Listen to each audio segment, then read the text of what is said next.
Good day, everyone. From Michel Demarquet's book Thiaoouba, The Golden Planet, you may know that there are two kinds of knowledge, material and spiritual. This knowledge is stored in our soul, also known as the astral body. Material knowledge is erased in the device called the River of Oblivion, when a person agrees to live in a new physical body, for example. But spiritual knowledge is stored in the astral body for all the lives that a person will live in the universe. Once I was thinking about the fact that since only spiritual and material knowledge is stored in our soul, this means that both faith and knowledge are encoded as material knowledge in the astral body. I made a mistake several years ago when I gave this thought more significance than it required. After all, although the words knowledge and faith differ in meaning, they also have unifying features. Both knowledge and faith are recorded as material knowledge in our soul, and this knowledge creates a mental picture for us in our consciousness. That mental picture can either exist outside our mind, namely in material reality, or it exists only in our consciousness and does not correspond to what exists in reality. In fact, both material and spiritual knowledge together create ideas in our mind, mental pictures about the world around us.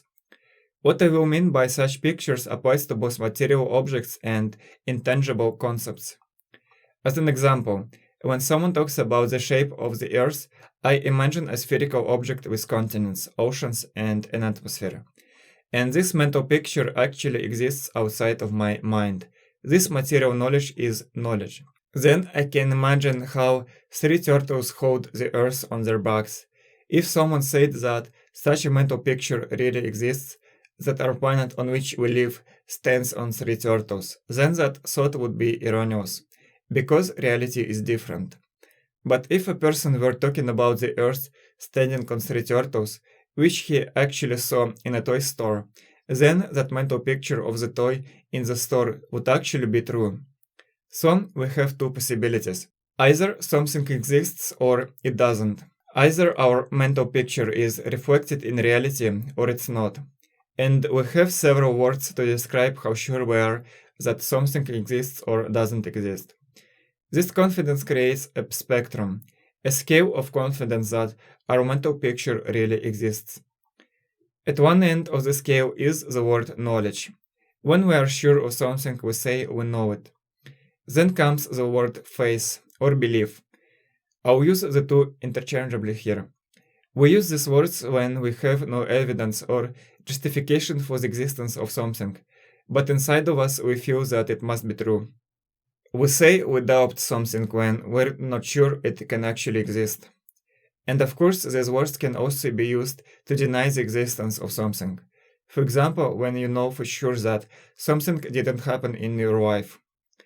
This is what unites the words knowledge and faith.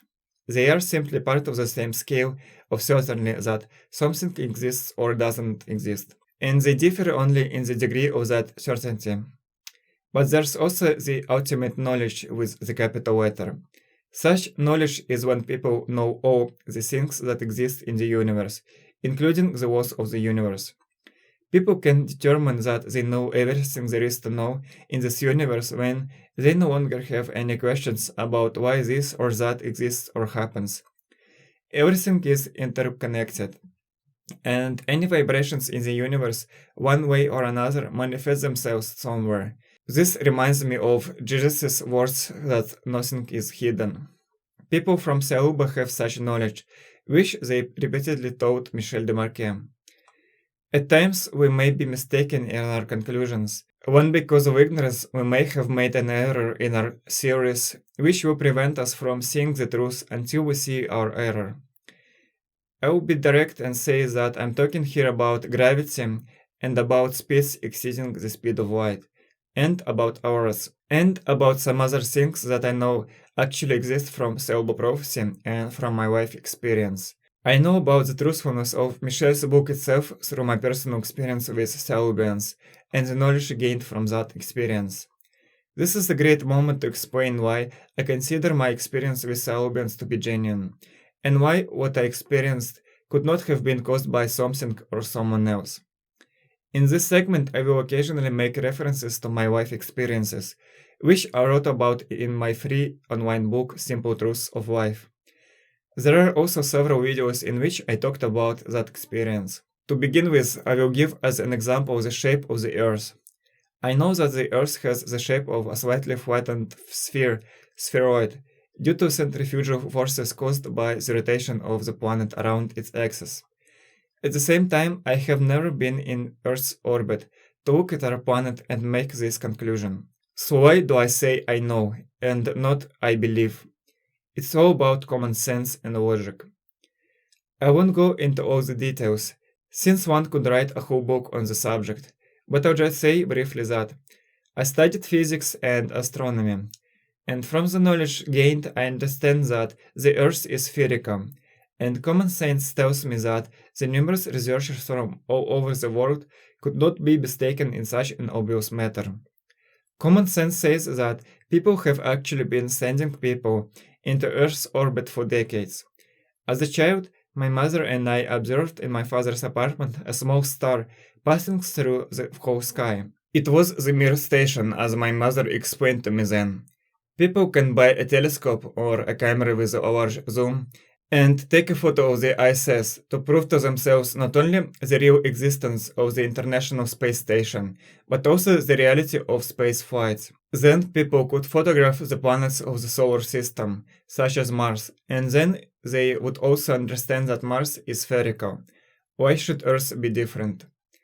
There are many other examples of why we can logically infer the existence of something without having personal experience.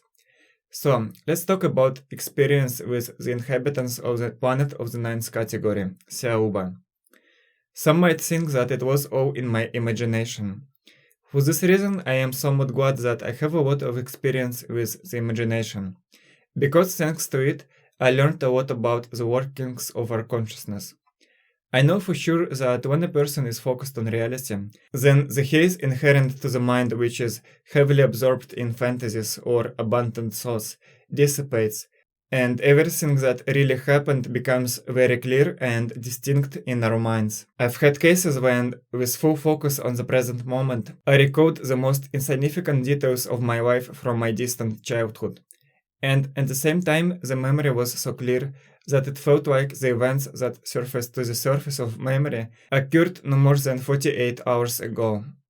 So there is a very clear difference between real events and imagination.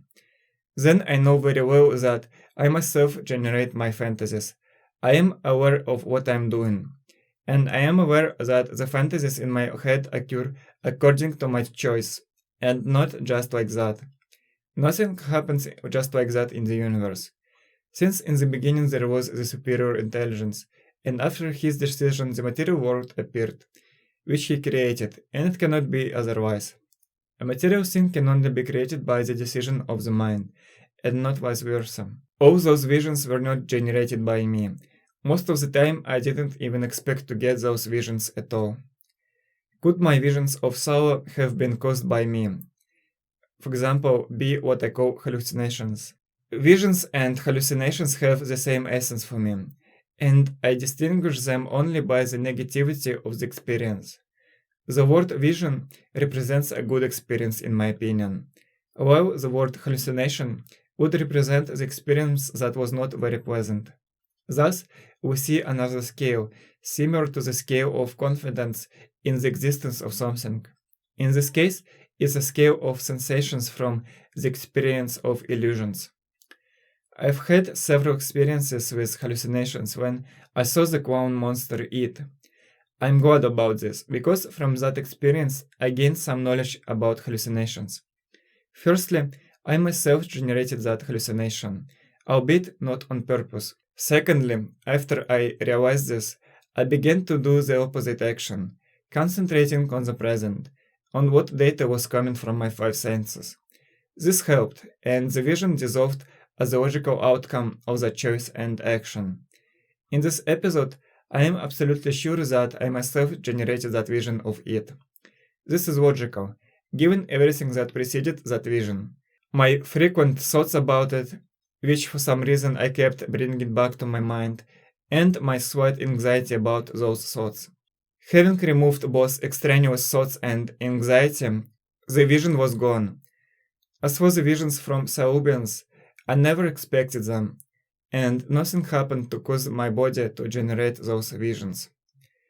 For example, if we talk about seeing South face in the middle of the day, then at that moment I was developing a website and I thought only about my work, which concerned the payment system. The same applies to my experience when I was lying in bed and heard the word look at my right ear.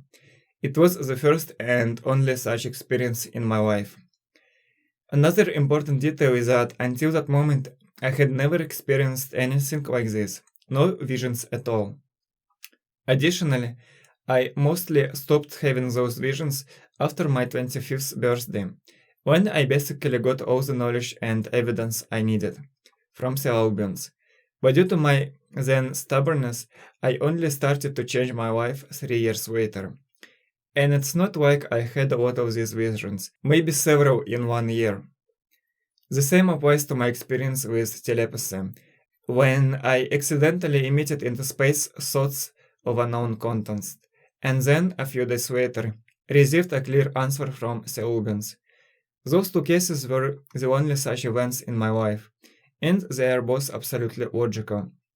Speaking of the thought-streaming telepathic message that I sent, it's logical for the reason that at that moment I was concentrating on different parts of my brain, activating them, and accidentally was able to send a stream of thoughts into space. And when I received a mental streaming telepathic message, I realized that behind the pronoun we could only be Thiaoubians, since it was after reading Michelle's book that I became very inspired and began to actively try to learn how to see auras, which was my goal from the start.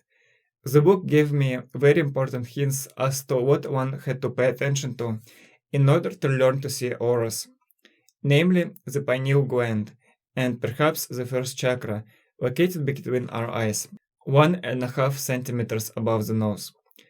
So compared it to the brain of the fluidic body, of which the chakras are part.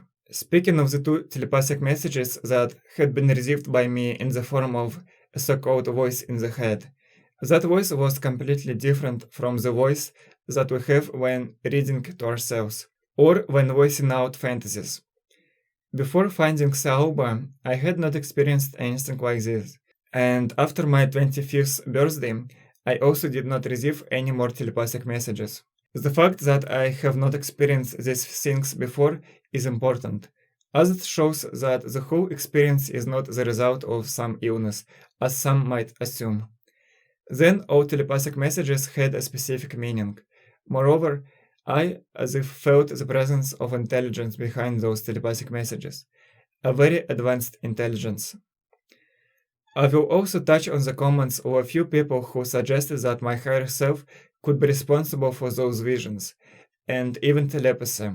I too have had experiences with my higher self, which gives me the ability to see distinctive features.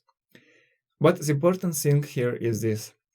I definitely saw Sao, who looked the same as in the drawings made by the artist or Rardan, under the close supervision of Michel de Marquet. For this reason, people's assumption that my higher self is responsible for almost all my spiritual experience would mean that my higher self was posing as Sao, which would be a very serious mistake. In fact, that would be a lie. How could I trust my own higher self after this? Also, as far as I know, higher selves can't make mistakes at all, since they have knowledge with capital letter. No, my higher self certainly has nothing to do with my telepathic experience, and I'm almost certain that it's not directly responsible for all other spiritual experiences with Thiaoubians. But it's worth to mention one opinion, saying that the higher self can embody itself in the material world. For example, I assume that in this video it was the higher self of the baby who called people for help. Jennifer Grousbeck died during an accident when her car fell into the Spanish Fork River. Her baby was rescued 14 hours after the accident. Naturally, if my assumptions are correct, the higher self in this case did not make a mistake, since it did not impersonate anyone in particular. Thank you for watching.